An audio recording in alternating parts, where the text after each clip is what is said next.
শুভ দুপুর আর happy Sunday. বৈশাখী হেসেলে সবাইকে স্বাগত। কেমন আছো তুমি?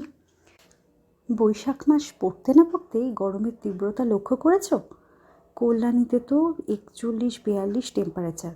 ওয়েদার রিপোর্টে বলছে আরও গরম বাড়বে। যতই গরম হোক, ছুটির দিন 4-5 রকম আইটেম না হলে চলে, তাই না? আজ রান্না করলাম ডিম সেদ্ধ, মুসুর ডালের বড়া। মুসুর ডাল ভালো করে বেটে নিয়ে তাতে পেঁয়াজ কুচি, লঙ্কা কুচি, নুন, হলুদ ইত্যাদি দিয়ে ভালো করে মেখে নিয়ে ডুবো তেলে ভেজে নিয়েছি।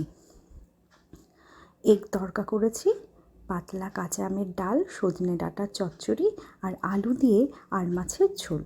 এই সময় সজনে ডাঁটা, আমের ডাল, আমের টক খেতে বেশি ভালো লাগে। যাই হোক, ছুটির দিনে দুপুরবেলা পরিবারের সকলের সাথে গল্প করতে করতে খেতে বেশ ভালোই লাগে। ছোটোবেলায় খাবার পাতে কথা বললে বাবা বকতো, কিন্তু আমার গল্প করে খেতে বেশ ভালো লাগে। যতই বকা শুনেছি, সুযোগ পেলেই গল্প করেছি। তখন বকা খেতাম, কিন্তু এখন আমার বকার পর্ব উঠে গেছে, কারণ আমার কর্তামশাই আমার থেকে বেশি কথা বলে এবং ও গল্প করতে খুব ভালোবাসে। যাই হোক, আজ তবে আসি, আবার দেখা হচ্ছে কাল। সবাই সবার পরিবারকে নিয়ে সুস্থ থেকো, ভালো থেকো। নমস্কার।